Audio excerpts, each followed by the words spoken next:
Okay, let's start with some evaluating functions. And this is a topic that we did first semester, but now we're kind of throwing some exponents in there, make it a little bit more interesting. Okay, so here, if I'm evaluating a function, this is just like, this doesn't mean anything. I know it's tempting to think this means multiplication. This is just, I don't know why. Why did mathematicians decide to write it like this? Because they did. And that's our problem. Okay, so we're just gonna, we know this means a function. It means I have a function called f, and when I plug x in, this is what happens to x. What happens to x? Well, I take 5, and I multiply it by 4, and I take it to the power of x. So notice all I did was rewrite this, and I put an exponent of 3 in.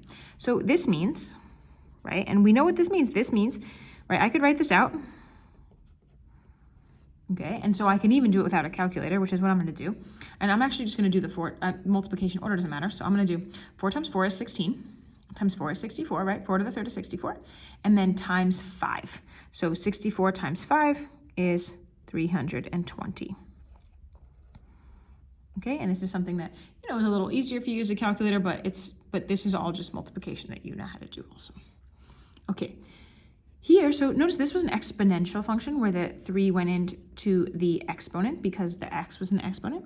Here, this is what's called a linear function, and this is, I happen to have a decimal here, which we are just unconcerned about, right? And this is 0.64 times 50.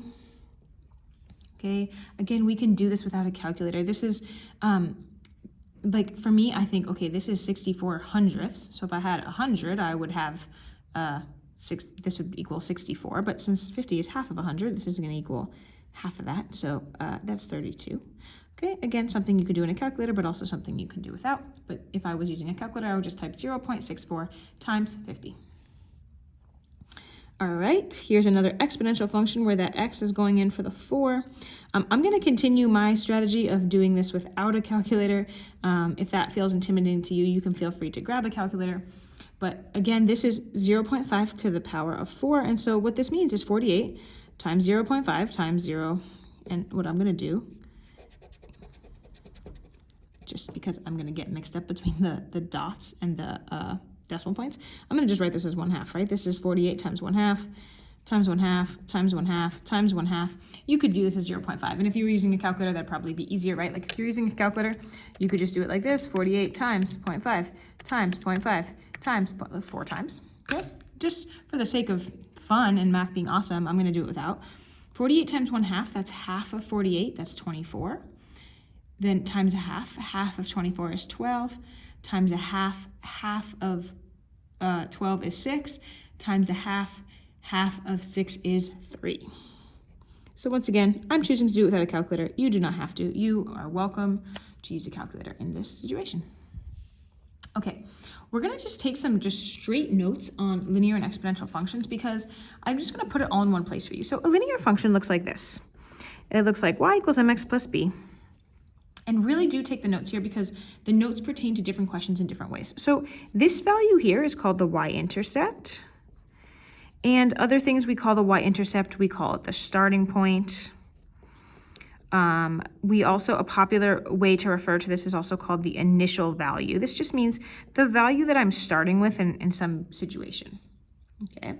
And this value right here is called the slope, and it's also called the rate of change.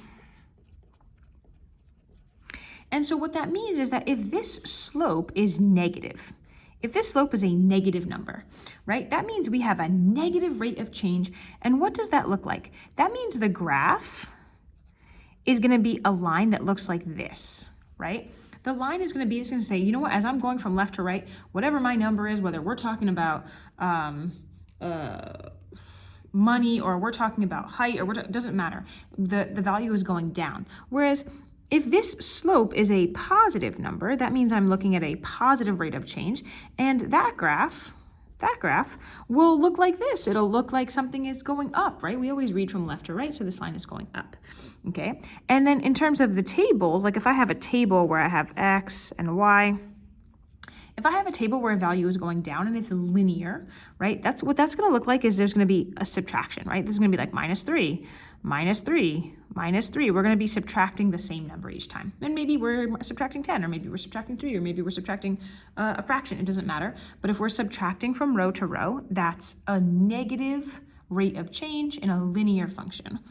Whereas if I have a positive rate of change, right, and I have a table and there's an X value and a Y value, what I'm going to be looking at is adding from row to row.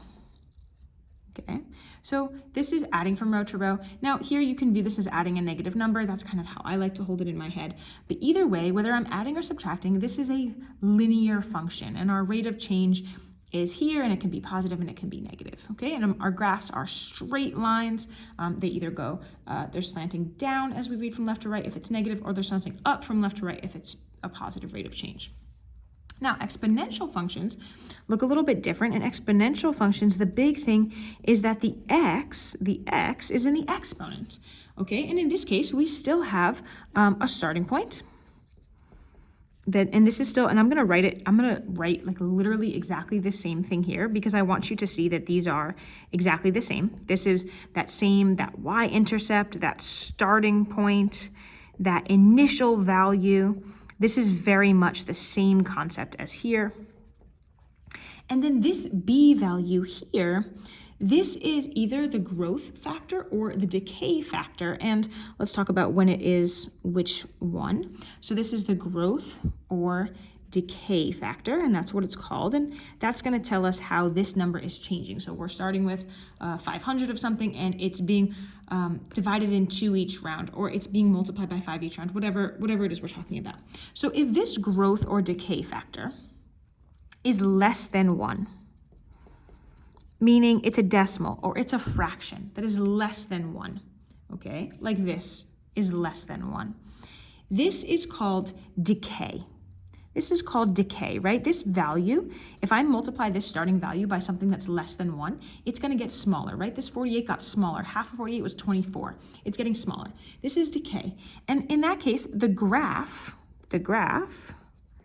will look like this. We'll have a value and it will just get smaller and smaller and smaller, and it kind of has this sort of gradual curve shape. Okay, and for the table, if we have a table of values that are exponential decay, what's going to happen is it's going to look like division. It's going to look like this number is getting smaller and it's being divided, right? Like here, this was 48. This was times 1/2 was divided by 2. That was 24. Then 12, and then 6, and then 3. That was being divided by 2. Okay, whereas if this number right here is greater than 1, it's more than 1, then this is exponential growth. Okay, and what's that going to look like? Exponential growth on a graph looks like this. We start with a number and it gets bigger, bigger, bigger, and it gets bigger really fast. Okay, so the graph has that kind of mirror image of this shape. Okay, and the table, instead of dividing, what we're going to observe in any sort of table that represents exponential growth is multiplication. So this is going to be multiplying, multiplying, multiplying like this. Okay, so this is just kind of a summary of everything, what I would observe. If, like, for example, if I'm looking at a table and I'm trying to decide, oh, I noticed that there's adding from row to row. Well, it's not multiplying, it's not dividing, it's adding. Oh, that's positive linear growth, right? So this is just kind of a summary of everything that you need to know about linear and exponential functions.